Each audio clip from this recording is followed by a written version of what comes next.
કે એને કોઈક કોમન ટોપિક. અત્યારે તમે નહીં માનો એવી કોઈ જગ્યા જ નથી રહી કે જ્યાં દાદા, દીકરો ને પૌત્રો એક સાથે એક કારમાં બેસીને ક્યાંક જાય. કારણ કે જ્યાં પપ્પાને ગમતું હોય ત્યાં દીકરાને ના ગમતું હોય, જ્યાં દીકરાને ગમતું હોય ત્યાં દાદાને ના ગમતું હોય, જ્યાં દાદાને ગમતું હોય ત્યાં પોતરાને ના ગમતું હોય. કોઈ એવી જગ્યા જ નથી રહી. પણ હા, એક જગ્યા એવી છે. નક્કી કરો કે દર રવિવારે એક કારમાં દાદા, દીકરો ને પૌત્રો બેસીને હવેલીએ દર્શન કરવા ચોક્કસ જઈશું.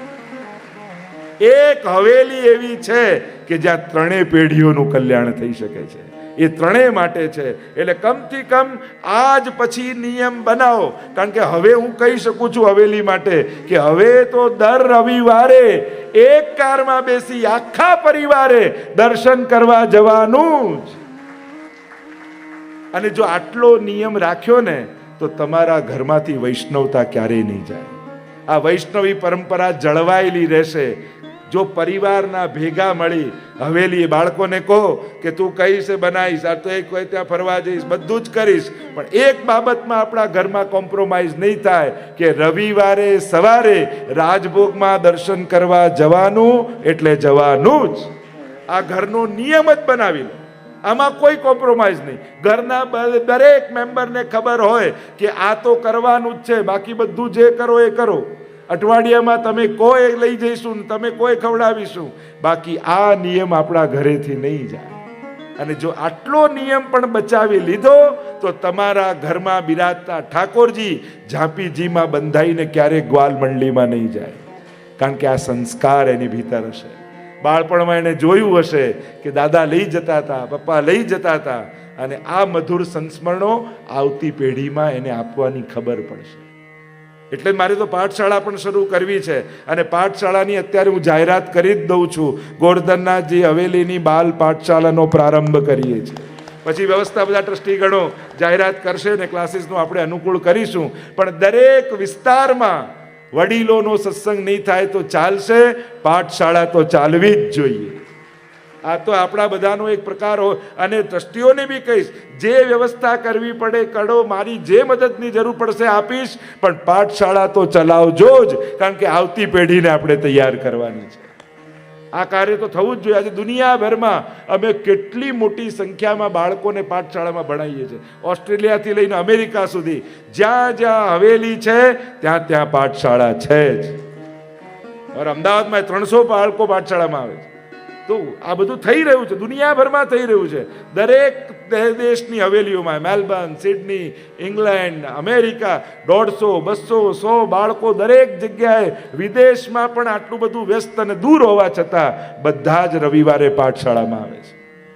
આ માહોલ બનાવ્યો છે, આ પ્રયાસ કર્યો છે. અને મારી ઈચ્છા એવી છે કે મુંબઈના દરેક વિસ્તારમાં આપણે પાઠશાળાઓ શરૂ કરવી જોઈએ. આ કાર્ય થવું જોઈએ. આ જરૂરી કાર્ય છે. અને આ જો કાર્ય થયું તો આવતી પેઢી બહુ સોનેરી સુરત જોશે. ઘર ઘરમાં ઠાકોરજી એ જ રીતે બિરાજતા હશે. અને તમારા જ બાળકો, તમારો જ પરિવાર તમારા લાલનને લાલ લડાવતો હશે. મારે તો એ જોવું છે. અને આ દ્રષ્ટિ જોઈશું. અને આ બધું આકાશમાંથી નહીં ઉતરે, આપણે લોકોએ કરવું પડશે. આપણે બધા તકલીફ એ છે, કોઈ એવી કાલ્પનિક આશામાં બેઠા હોય કે હા બધું થવું જોઈએ, કરે કોણ, મને ક્યાં ટાઈમ છે. એવું કહેતા ને કે 4 જણા ટ્રેનમાં જતા હતા, એકે લાઇટ ચાલુ કરી તો લાઇટ ના થઈ. આ રેલવે વાળાને ભાડા વધારવા છે, કોઈને કામ નથી કરવું. બીજાએ પંખો ચાલુ કર્યો તો ટ્રેનમાં પંખોય ના, આ રેલવે વાળાને ભાડા વધારવા છે, કોઈને કામ નથી કરવું. ત્રીજાએ જોયું આ કેટલો કચરો સીટ નીચે પડ્યો, કોઈને કામ નથી કરવું, ભાડા વધારવા જ. ચોથાએ કહ્યું જલ્દી ભાગો, ટીટી આવે છે. 4 ટિકિટ વગરના હતા. એમ આપણા બધાની તકલીફ વૈષ્ણવમાં આમ થવું જોઈએ, આમ બંધાવવું જોઈએ, આમ ચાલવું જોઈએ, પણ કોઈને ટિકિટ લેવાની તૈયારી નથી. મૂળ વાત એ છે, સંકલ્પથી સર્જન સુધીની યાત્રા કરવાની છે. નક્કી કરો કે હું મારા ધર્મ માટે કેટલો સમય ફાળવી શકું છું, અને મારી આવતી પેઢી માટે એ વૈષ્ણવી સંસ્કારથી સમૃદ્ધ રહે. કારણ જ્યારે બાળકોને તમે શીખવાડતા નથી ત્યારે મોટા થઈને એ તમને માફ નહીં કરે કે તમે અમને હિન્દુ બનાવ્યા નહીં, વૈષ્ણવી સંસ્કાર આપ્યા નહીં, અને અમને આ રીતે રઝળતા છોડી દીધા, જેને ભવિષ્યમાં ધર્મ નિભાવવાની કાંઈ ખબર નથી. ક્યાંક આવતી પેઢી ક્ષમા નહીં કરે. જ્યારે કહેવાનું હતું ત્યારે અમને કેમ ના કહ્યું? જ્યારે લઈ જવાના હતા હવેલીએ તો કેમ ના લઈ ગયા? કેમ અમારી પાસે જારીજી ના ભરાવી? ક્યાંક આવતી પેઢી આપણને માફ નહીં કરે. જો આપણે આવતી પેઢીને સંસ્કાર નથી આપી શકતા તો આપણે બધા ગુનેગાર છીએ આવતી પેઢી માટે. કારણ કે બધું એ આપ્યું પણ સંસ્કાર ના આપી શક્યા તો ક્યાંક આપણે અન્યાય કર્યો છે આવતી પેઢી માટે. બાળકોને તો ખબર નથી, એને તો ખબર નથી આવતો સમય કેવો આવશે ને ધર્મની એને ક્યારે જરૂર પડશે, ભગવાનની એને ક્યારે જરૂર પડશે એ નથી જાણતો. પણ મા બાપ તો જાણે છે ને. ધર્મને વધારાનું ન માનો, આ બહુ જ આવશ્યક છે. કારણ કે જ્યારે ભણતર કામ નહીં કરે ને ત્યારે ધર્મ કામ કરશે. તમારો બાળક જ્યારે ભણી ગણીને મોટો થઈને એમ કહેશે મારે કોઈની જરૂર નથી, ત્યારે ધર્મના સંસ્કાર હશે તો એ પગે લાગવા જ ઘરમાં આવશે. કારણ માની જરૂર છે, પિતા છે, અને દરેક જગ્યાએ વ્યવહાર ન હોય, ક્યાંક ઉપકારો હોય છે અને ઉપકાર ક્યારે ચૂકવાતા નથી હોતા. તો આ બધું હવેલીઓના માધ્યમથી આપણે કરીએ છીએ અને આ કાર્ય અહીંયા પણ થવાનું છે અને થશે જ આ કાર્ય. કારણ કે હવેલીઓના ઠાકોરજી ઘર ઘર સુધી પહોંચે તો જ હવેલીની સાર્થકતા છે. અને આ નિમિત્ત કરી આપણે ઘર ઘરમાં સેવાનો એક સુંદર એક પ્રકાશ પાથરવાનો છે. તો અહીંયા જે ચર્ચા ચાલી રહી છે 24 ગુરુની, અનેક ગુરુ કર્યા છે. અગ્નિને ગુરુ બનાવ્યા, ઉર્ધ્વગમનતા, ચંદ્રને ગુરુ બનાવ્યા, કબૂતરને, અજગરને, સમુદ્રને, પતંગિયાને, હાથીને, પારધીને, મત્સ્યને, જીવાના પેલા આકર્ષણથી મરે, વારાંગનાને ગુરુ બનાવી અને ટીટોડીને ગુરુ બનાવ્યા. માંસનો ટુકડો લઈને ટીટોડી ઉડતી હતી, પાછળ અનેક પક્ષીઓ પાછળ આવે છે, પણ જ્યાં ટુકડો પડી ગયો તો પાછળ આવવાનું બધાએ છોડી દીધું. આપણી આજુબાજુ ફરનારા લોકો જોજો, બેંકમાં બેલેન્સને કારણે આજુબાજુ ફરે છે કે તમારા માટે ફરે છે? બાકી ટોળું તો ઘણું હોય છે, પણ ટોળામાંથી મિત્રો કેટલા હોય એ ત્યારે ખબર પડે જ્યારે સંકટનો સમય આવે. અહીંયા સામર્થ્ય છે તો બધા જ છે. અને આગળ બાળકને ગુરુ બનાવ્યા, એક નાનકડું બાળકને ગુરુ બનાવ્યા. કારણ કે નાનકડું બાળક એ પણ એક નાનકડું બાળક હોય, એની આગળ તમે સંસ્કૃતમાં સ્તુતિ કરો કે એને અપશબ્દો બોલો, એને કોઈ ફેર પડે? નિંદા સ્તુતિથી પર હોય છે. નાનકડું બાળક ક્યારે માથે મસ્તક પર હાથ રાખીને બેઠો ચિંતામાં જોયો? ગોદમાં રહેલું બાળક ક્યારે ટેન્શનમાં જોયું? આ ખોટા શહેર લેવાઈ ગયા. એને ભૂતકાળનો પશ્ચાતાપ નથી અને ભવિષ્યની ચિંતા નથી, એટલે એનો વર્તમાન સદાય આનંદમાં છે. જેને ભવિષ્યની ચિંતા હોય અથવા ભૂતકાળનો અફસોસ હોય એ આનંદમાં ના રહી શકે. બાળક વર્તમાનમાં જીવે છે એટલે પ્રસન્ન છે. વૈષ્ણવે સદા વર્તમાનમાં રહેવું જોઈએ. એની નિર્દોષતા, ગમે તેટલા મોટા થાવ પણ તમારી નિર્દોષતા ન જવી જોઈએ. તમારી ભીતર રહેલું એ નાનકડું બાળક સદા જીવંત રહેવું જોઈએ. આગળ કુમારિકા પાસેથી શીખ્યા. કેટલાક છોકરાવાળા જોવા માટે આવ્યા કન્યાને અને એમના માટે ભોજન બનાવવાનું હતું, એટલે અંદર ખાંડે ખમ ખમ ખમ બંગડીઓ પહેરેલી એટલે અવાજ જાય, ખન ખન ખન ખન. પેલી કન્યાને થયું કે બહાર અવાજ જશે તો છોકરાવાળાને એવું લાગશે કે આ લોકોને ઘરમાં જમવાનું અન્ન નથી. એટલે બંગડીઓમાંથી બધી બંગડી કાઢીને એક એક બંગડી રહેવા દીધી. હવે હાથમાં એક એક બંગડી રહી એટલે અવાજ આવતો બંધ થઈ ગયો. નાનપણમાં આપણને શીખવાડતા ને સ્કૂલમાં, એકડે એક ને બગડે બે ભેગા થાય એટલે બગડે. બે ભેગા થતા જ અવાજ આવવા લાગે. હવે આને સમજાવી દઉં, સુધારી દઉં, શીખવાડી દઉં, બતાવી દઉં, બે આવતા જ અવાજ આવવાનો શરૂ થઈ જાય. ભક્તા એકાંતિનો મુખ્યા. નારદજી ભક્તિ સૂત્રમાં કહ્યું ને, એકલતાનો આનંદ લેવો, ભીડની વચ્ચે પણ એકલતા બનાવી રાખવી. આગળ સર્પ પાસેથી શીખ્યા, સર્પ પાસેથી નિસંગતા શીખ્યા. તમે સાપને જોયો છે કેવો ચાલતો, વાંકો ચૂકો રસ્તા પર જતો હોય. એ જ સાપ જ્યારે પોતાના ઘરમાં દરમાં જતો હોય ત્યારે સીધો થઈને જાય. સમજ્યા કે સમજાવું? બહાર ગમે તેટલા વાંકા ચૂકા હો, ઘરે જાઓ ત્યારે સીધા થઈને જવું. કહેવાનો મારો અર્થ, દુનિયાએ આપેલા સન્માન, સત્કાર, એવોર્ડ, પદ, પ્રતિષ્ઠા, આ બધું માથે રાખીને ઘરે જશો તો ઘરનાય નહીં રહો ને બહારનાય નહીં રહો. ઘરે કોઈ સન્માનની મોભાવાળો વ્યક્તિ નહીં, ઘરે તો એક સીધો સાદો સ્વજન જ થવો જવો જોઈએ. કોઈનો પિતા, કોઈનો ભાઈ, કોઈનો પતિ, કોઈના સ્વજન બનીને ઘરે જવું. સન્માન તો દુનિયા આપે, એનો ભાર લઈને ઘરે જઈએ. બહાર મારું આટલું માન છે ને તમે લોકો નથી, પેલા કે અમે તને ઓળખીએ છીએ એટલા માટે.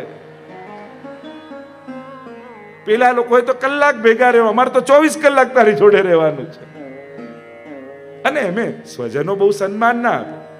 કારણ કે ત્યાં દંભની જરૂર ના. ઘણી વાર લોકો એમ કે ને, બહાર તો આમ હસી હસીને વાત કરો ને અહીંયા જઈને ખીજાય કરો છો. કારણ કે ઘરે એને નાટક કરવાની જરૂર નથી. ઘરે આરામ કેમ મળે છે કે ઘરમાં દંભ કરવાની જરૂર નથી હોતી. તમે જેવા છો, મનમાં જે છે એ બધું કહી દો. અને ઘરના અને આત્મીય લોકોને જ કહેવાય ને.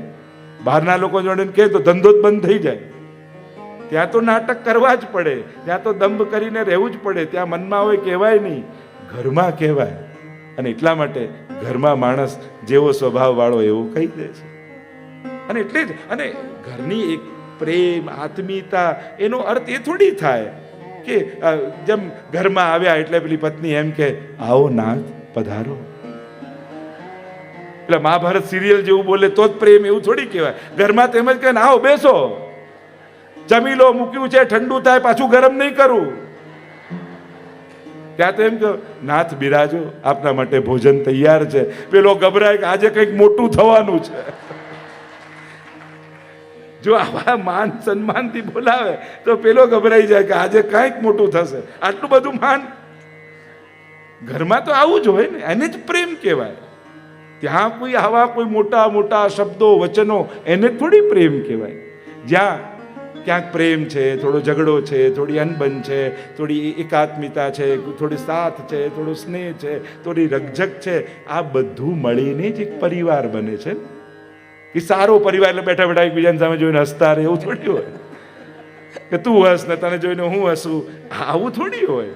પરિવાર એટલે આ બધાનું મળીને એ જે માધુર્ય પેદા થાય, આ બધાનું મિશ્રણ કરી. તમે મૂવી જોવા જાઓ કેવું હોય, કોમેડી હોય, થોડું રડવાનું હોય, થોડા શત્રુ હોય, થોડા ઝઘડા હોય, થોડી ફાઇટિંગ હોય, અને પછી બહાર નીકળો મજા આવી ગઈ હો, બધા જ ઇન્ટરેસ્ટિંગ પાસાઓ હતા એમ કહીએ ને.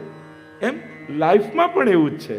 આ બધું ભેગા મળી એક પરિવાર, એક જીવન બને છે. પણ ગમે તેવો છે એ ભૂલવું નહીં, આ મારો છે, આ મારો છે, આ આપણા છે, આ મારો પરિવાર છે.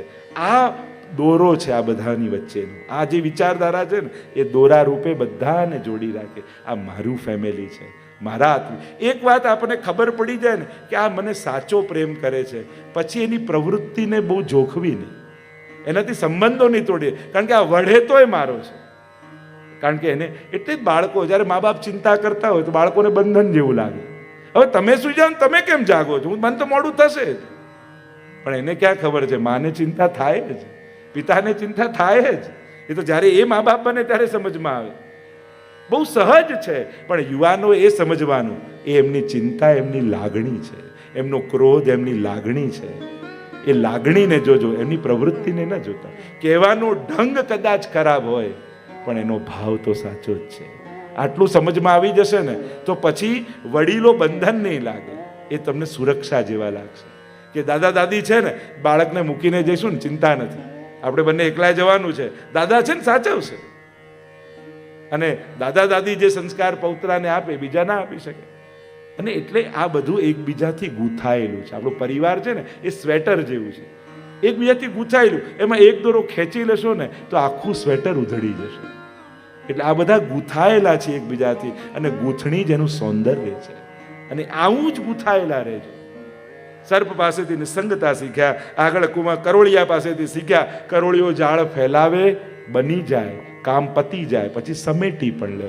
માણસની તકલીફ એને જાળ ફેલાવતા આવડે છે, સમેટતા નથી આવડતું. કરોળિયો ક્યારે પોતાની જાળમાં પોતે ના ફસાય, માણસ પોતે જ ફેલાવેલી જાળમાં ફસાઈ જાય છે. હવે પહોંચાતું નથી ને હવે કાંઈ સંભળાતું નથી, બધું વધારી તો લીધું પણ બધું કરવું શું હવે, કેમ કરીને સાચવવું. એટલે શરીર ખર્ચીને પૈસા લાવે, પછી પૈસા ખર્ચીને શરીરનું સ્વાસ્થ્ય ગોતે. આમ જ એનું જીવન ચાલ્યા કરે. અને એટલે સમય થાય ત્યારે સમેટતા આવડવું જોઈએ. સમેટતા ના આવડે તો સોંપી દેતા આવડવું જોઈએ. આ બંને વસ્તુ માણસે સમય પ્રમાણે શીખવું જોઈએ. આગળ કીટ ભ્રમર ન્યાય, કીટકને જોયું, ભ્રમર ચિંતન કરતા કરતા કીટક ભ્રમર બની જાય છે. જેનું ચિંતન કરો એવું રૂપ થઈ જાય. આમ 24 ગુરુની કથા આવી, ભાગવત ધર્મનો ઉપદેશ આપ્યો છે. ઉદ્ધવજીને મોકલ્યા છે. પ્રભુ સ્વધામ પધારવા માટે તૈયાર થયા. અહીંયા યદુકુળનો સંહાર થયો. જરા નામના પારધીનું તીર વાગ્યું. બોલો દ્વારિકાધીશ કી જય. 11મા સ્કંદને સમાપ્ત કરીએ. પ્રભુ સ્વધામ પધાર્યા છે. અહીંયા 12મો અધ્યાય શ્રીનાથજી બાવાનો ઊંચો ઉઠેલો હાથ આશ્રય લીલા. પ્રભુ બધાને પોતાના આશ્રયમાં બોલાવે છે. અને અહીંયા કલયુગના રાજવંશોનું વર્ણન આવ્યું છે. કલયુગમાં કેવો સમય આવશે એનું આખો ચિતાર આપ્યો છે. કેવો કલયુગ આવશે, આ તો પહેલું ચરણ છે. 4 પ્રકારના પ્રલયની ચર્ચા કરી છે. સુખદેવજી કહેવા લાગ્યા, મહારાજ 7 દિવસ થયા છે. કોઈ પણ ક્ષણે તક્ષક આવતો હશે, તને દંશ દેશે ને તારું મૃત્યુ થઈ જશે. તારે હજી કંઈ પૂછવું છે, જાણવું છે, કહેવું છે? ને 2 હાથ જોડી પરીક્ષિત મહારાજ ગુરુના મુખ સામે હૃદય ભરાઈ ગયું છે. રોમ રોમમાં કૃષ્ણ રમી રહ્યા છે. ભાગવત શ્રવણનો એવો પ્રભાવ થયો છે. આનંદથી ચિત્ત ભરાયું છે, જાણે ભગવાન સમાઈ ગયા છે. સિદ્ધોસ્મિ અનુગ્રહિતોસ્મિ. ગુરુદેવ, આપની કૃપાથી સિદ્ધ થયો છું, અનુગ્રહિત થયો છું. તને ડર નથી પરીક્ષિત? તક્ષક આવશે, દંશ દેશે, મરી જઈશ. કોણ મરશે ગુરુદેવ? હું તો અજન્મા છું, શાશ્વત છું, આનંદ છું. જેનો જન્મ થયો મૃત્યુ તો એનું થશે. હું તો અજન્મા આત્મા છું. ડર નથી, ભય નથી, આનંદ છે. દૂર ઉભેલા પરમાત્મા બંને ભુજાઓને ફેલાવી મને બોલાવી રહ્યા છે. આવ આવ. હવે તો દેહ પણ બંધન લાગે છે ગુરુદેવ. પક્ષી મોટું થઈ ગયું, પાંજરું હવે નાનું લાગે છે. હવે તો આ દેહનો ઘડો ફૂટી જાય એમ હું ઈચ્છું છું. ઘડો તૂટે અને ઘટાકાશ પટાકાશમાં લય થઈ જાય. આ આપની કૃપા છે ગુરુદેવ.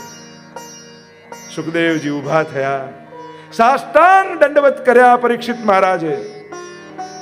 સુખદેવજી કહેવા લાગ્યા, જ્યાં સુધી હું અહીંયા છું ત્યાં સુધી મૃત્યુની પણ તાકાત નથી કે મારી સામે તને દંશ દઈ શકે. પણ આ ભગવાનની ઈચ્છા છે. હવે મારે જવાનો સમય થયો છે. સાષ્ટાંગ દંડવત કરી ગદગદિત થયેલા પરીક્ષિત મહારાજ અશ્રુ ભરી આંખે સુખદેવજીની ઝાંકી કરી રહ્યા છે. આ મહાપુરુષની કૃપાથી મારા રોમ રોમમાં ભગવાન સમાઈ ગયા. સુખદેવજી કોઈ ઓર પરીક્ષિતની શોધમાં આગળ ગયા. સુખાસનમાં પરીક્ષિત મહારાજ બિરાજ્યા છે. જન્મેજય પરીક્ષિતના પુત્રે 4 બાજુ સિપાહીઓને ગોઠવી દીધા. જ્યાં સર્પ દેખાય મારી નાખો. મૃત્યુને મારી ન શકાય, મૃત્યુને તો કેવલ સુધારી શકાય. 4 બાજુ ગોઠવાયા, યજ્ઞ કર્યો છે અને યજ્ઞની થાળીમાં બેસીને તક્ષક નિકટાવી ગયો. ફણાઓ ઊંચી કરી પરીક્ષિત મહારાજને જોવા લાગ્યો. આ ભગવતીને મારે દંશ દેવાનો છે, પણ એમનું તો મિલન થઈ ચૂક્યું છે. હવે તો કેવલ દેહ પાડવાનો છે. જ્યાં દંશ દીધો અગ્નિની જ્વાળાઓ ભભૂકવા લાગી. નશ્વર દેહ ભસ્મ થયો. મુક્ત થયા પરીક્ષિત મહારાજ. દોડતા દોડતા દોડતા કૂદકો મારીને પરમાત્માને બાથમાં ભીડી લીધા. બોલીએ પરીક્ષિત મહારાજ કી જય. આ ભાગવતનો પ્રભાવ આ શ્રાપિત જીવ સમર્પિત બની ગયો. આ મૃત્યુનો ભયભીત જીવ અમરત્વને પામી ગયો. આ અલ્પાનંદ પૂર્ણાનંદમાં ભળી ગયો. એવો આ ભાગવતનો પ્રભાવ. જન્મે જઈને આવ્યો ક્રોધ. આ પૃથ્વી ઉપર સર્પ યોની નહીં રહેવા દઉં. સર્પ સત્ર યજ્ઞ કર્યો છે. સ્વાહા સ્વાહા ઋષિઓ બોલે અને સર્પો આવી આવીને અગ્નિકુંડમાં પડવા લાગ્યા. સમજાવ્યા છે આ તો ભગવાનની ઈચ્છા હતી. એને કોઈ રોકી શકે એમ નહોતું. અટકાવ્યો યજ્ઞ. આગળ માર્કંડે ઋષિને માયાના દર્શન કરાવ્યા છે. ચારે બાજુ જળબંબાકાર પ્રલય અને એક વડના પત્તા ઉપર કરાર વિંદે નપદાર વિંદમ મુખાર વિંદે વિનિવેશયંતમ વટસ્ય પત્રસ્ય પુટે શયાનમ બાલમ મુકુંદમ મનસા સ્મરામિ. આ દર્શન માર્કંડે ઋષિને કરાવ્યું અને માર્કંડે ઋષિ પણ ચિરંજીવી થઈ ગયા. એટલે આજે પણ વલ્લભકુલનો જન્મ દિવસ હોય ત્યારે માર્કંડે પૂજા થાય. અષ્ટ ચિરંજીવીઓની પૂજન કરીને દીર્ઘાયુની પ્રાપ્તિ કરાય. અશ્વત્થામા બલિર્વ્યાસો હનુમાશ્ચ વિભીષણ કૃપઃ પરશુરામશ્ચ સપ્તૈતે ચિરજીવિન અને આઠમા માર્કંડે મુનિ. આટલા લોકો ચિરંજીવીઓ છે. ફરી ભાગવત મહાપુરાણના વિષય સૂચિનું વર્ણન કરવામાં આવ્યું. પ્રથમ સ્કંદથી લઈને 12મા સ્કંદ સુધી. પ્રથમ સ્કંદમાં વ્યાસજીએ ભાગવતજીની રચના પ્રારંભ કરી. મહાભારતના પ્રસંગોનું દર્શન કરાવ્યું. કુંતાજી અને ભીષ્મજીએ સ્તુતિ કરી. પરીક્ષિત રાજાને શ્રાપ લાગ્યો. સુખદેવજી મળ્યા. દ્વિતીય સ્કંદમાં સુખદેવજીએ બોલવાનો પ્રારંભ કર્યો. સૃષ્ટિ વિષયના પ્રશ્નો કર્યા. દશવિધ લીલાઓનું વર્ણન આવ્યું. તૃતીય સ્કંદમાં ત્યાં કપિલ ભગવાને સાંખ્ય શાસ્ત્રનો ઉપદેશ આપ્યો. ચતુર્થ સ્કંદમાં ત્યાં નર નારાયણ પ્રગટ થયા. ધ્રુવજીની કથા આપણે સાંભળી. પ્રચેતા આખ્યાન આદિનું વર્ણન કર્યું છે. પંચમ સ્કંદ કાલગણના ભરત રાજાનું વર્ણન આવ્યું. જડ ભરતની કથા આવી. ષષ્ઠમ સ્કંદ અજામિલાખ્યાન આવ્યું. સપ્તમ સ્કંદ નરસિંહ ભગવાનની કથા આવી. પ્રહલાદજીએ સ્તુતિ કરી. આઠમા સ્કંદમાં સમુદ્ર મંથનની કથા કરી. અમૃત લઈને ધન્વંતરી ભગવાન પ્રગટ થયા. ગજેન્દ્ર મોક્ષની કથા આવી. નવમ સ્કંદ ઈશાનું કથા ભગવાન રામ આદિની કથા આવી. ભક્તોના અમરીશ આદિના ચરિત્ર આવ્યા. દશમ સ્કંદમાં પ્રભુનું પ્રાગટ્ય થયું. દશવિધ સુંદર નિરોધ લીલાનું વર્ણન કર્યું. પ્રભુની વિવિધ લીલાઓના આનંદ કર્યા અને છેક પ્રભુ સ્વધામ પધાર્યા. મુક્તિ લીલા આવી. ત્યાં યાદવ સ્થળી પ્રભુના સ્વધામ પધારવાની કથા એકાદશ સ્કંદ. 12મા સ્કંદમાં આશ્રય લીલા છે અને આશ્રય લીલામાં કલિયુગનું વર્ણન આવ્યું. પરીક્ષિતનો ઉદ્ધાર થયો. અને આમ વર્ણન કરતા ગંગાજીના કિનારે સુખદેવજીએ કથાને વિરામ આપ્યો. નૈમિષારણ્યમાં સુતજી કથાને વિરામ આપી રહ્યા છે. સુખદેવજીને જ્યાં સૌનક આદિ ઋષિઓ કથા શ્રવણ કરી રહ્યા છે અને વંદન કરતા કહ્યું, ભવે ભવે યથા ભક્તિ પાદયો સ્તવ જાયતે. જે પણ જન્મ મળે, જે યોની મળે, ઠાકોરજીના ચરણની ભક્તિ અમને મળે. વંદન કરતા કહ્યું, નામ સંકીર્તનમ યસ્ય સર્વ પાપ પ્રણાશનમ પ્રણામો દુઃખ સમનસ્તમ નમામિ હરિમ પરમ. પ્રભુ અમે આપને પ્રણામ કરીએ છીએ, વંદન કરીએ છીએ, કારણ કે આપને ભાવપૂર્વક કરેલા વંદન સર્વ પાપોને સમાપ્ત કરી દેશે. ગંગાજીના કિનારે સુખદેવજીએ કથાને વિરામ આપ્યો. નૈમિષારણ્યમાં સુતજીએ કથાને વિરામ આપ્યો અને મુલુંડમાં હું કથાને વિરામ આપવા જઈ રહ્યો છું. 7 દિવસની આ દિવ્ય ગાથા, આ દિવ્ય ગંગા બધાને સ્પર્શ કરતી કરતી, બધાને પવિત્ર કરતી કરતી, અનેક ઉત્સવોને ગાતી ગાતી, અનેક સ્તુતિઓને કહેતી કહેતી ભગવત પ્રાપ્તિ તરફ વિરામ પામવા જઈ રહી છે. ભાગવતી ગંગાનું વિરામ એ ભગવાનના ચરણારવિંદ છે. પ્રણામો દુઃખ સમનસ્તમ નમામિ હરિમ પરમ. અમે આપને વંદન કરીએ છીએ. 7 દિવસ આ દિવ્ય ગાથામાં આપણે 7 દિવસ જીવ્યા છીએ. બાકી બધી ક્ષણો તો ગુમાવી આ 7 દિવસની એક એક ક્ષણ સમાવીને રાખી છે, સમેટીને રાખી છે. અને આ ક્ષણો જીવનના અંતિમ સમયમાં આપણા બધાની સામે આવી આપણા મૃત્યુમાંથી આપણને તારવાની છે. આ સમય તમે વાપર્યો નથી, આ સમય તમે વાવ્યો છે, જે અંત સમયમાં ઉગી નીકળવાનો છે. એવી આ દિવ્ય ગાથા છે. 7 દિવસ ખૂબ આપ લોકો સાથે આનંદ કર્યો. મુંબઈ ભરથી બધા ક્યાં ક્યાંથી, મુંબઈથી બંને શહેરોમાંથી પણ કેટલા લોકો શ્રવણ કરવા માટે આજે અહીંયા ઉપસ્થિત હતા. 7 દિવસ સુધી જે આનંદ કર્યો, અને આખો એ ગાંધી પરિવાર નાના બાળકોથી લઈ અને વડીલો સુધી જાણે પ્રસંગને પોતાનો ગણી અને જે રીતે એક આત્મીય ભાવે, એક પારિવારિક ભાવે, ખરેખર કહું ખૂબ આનંદ અમને પણ આવ્યો. આપ લોકોએ જે રીતે સ્નેહ, સૌહાર્દ અને સાથે મળી આખું કુટુંબ જે રીતે ઉત્તમમાં ઉત્તમ રીતે લોકો શ્રવણ કરે એનું જે સમાયોજન કર્યું, અને એક જ ભાવ જ્યારથી કર્યો, બસ આનંદ કરવો છે, લોકોને આનંદ કરાવવો છે, વિશુદ્ધ ભક્તિના પાન કરવા છે, આ જ ઉદ્દેશ્યની સાથે કેટલા વર્ષોની પ્રતીક્ષા પછી પણ, અને એ પ્રતીક્ષા પછી કે ના કરવી તો આપની જ છે. અમે કીધું કેટલા સમયથી ભાવ હતો, અને કરતા પ્રભુએ આ સુંદર સુયોગ આપણને આપ્યા, અને થશે કથા થશે, અને આ ક્ષણે કથા થઈ પણ ગઈ. અને આ કથા 7 દિવસ સુધી મેં સંભળાવી છે. પોથી સાથે ભગવાનને લઈને આવેલો, ભગવાન તમને આપીને જાઉં છું, અને પોથી લઈને જઈશ. તમારા સૌના હૃદયમાં આ ભાગવતના ભગવાન બિરાજી જાય, એ તમારા થઈ જાય, અને સદાય તમારા હૃદયમાં સ્થિત રહી ઉપદેષ્ટા, હનુમંતા ચ ભરતા ભોગતા મહેશ્વરા, સદાય તમારા જીવનના સારથી બની અને તમને માર્ગદર્શન આપતા રહે, તમને આશીર્વાદ આપતા રહે, એવી વિનંતી હું ઠાકોરજીના ચરણોમાં કરું છું. ખૂબ આનંદ થયો.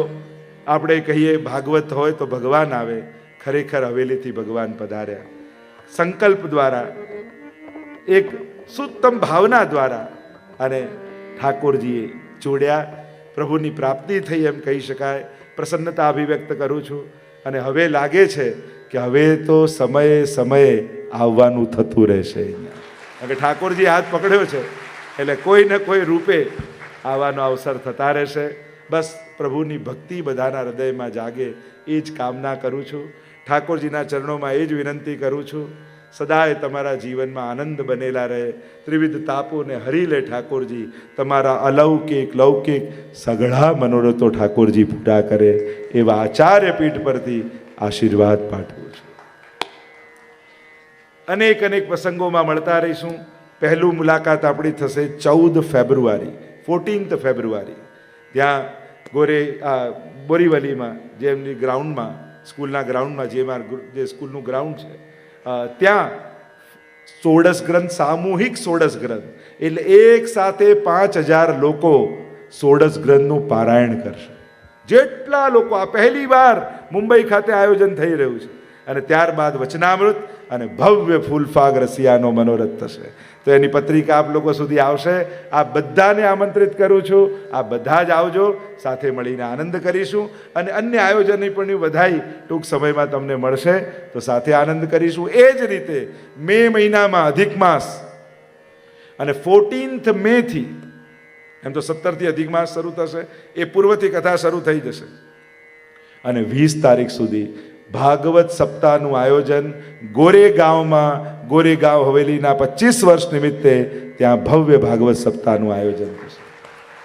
તો ત્યાં પણ આપણે બધા ભેગા થઈશું. એ જ રીતે વિશ્વભરમાં આ બધા આયોજનો થાય છે.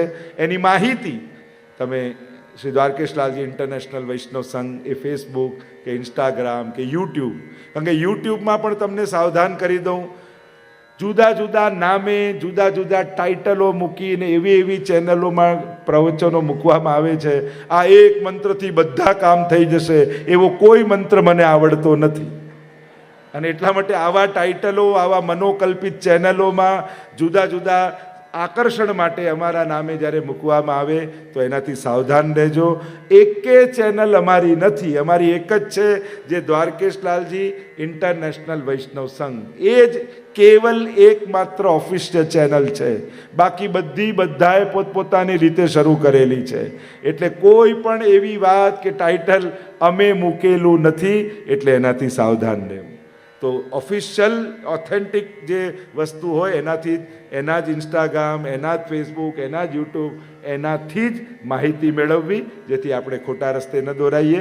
તો એનું પણ એક રેડિયો ભક્તિ નામની આપણી એપ છે, તો તો પ્લે સ્ટોરમાં જઈ રેડિયો ભક્તિ ડાઉનલોડ કરશો તો જેટલા પણ કીર્તનો આપણા 12 મહિનાના છે, જેટલા ધોળપદ, જેટલા સ્તોત્રપાઠ, ગીતાજી, ભાગવતજી, અમારી જેટલી કથાઓ છે, આપણા જેટલા સ્તોત્રો છે, બધું જ એની ઈ લાઇબ્રેરીમાં બધી પુસ્તકો પણ છે.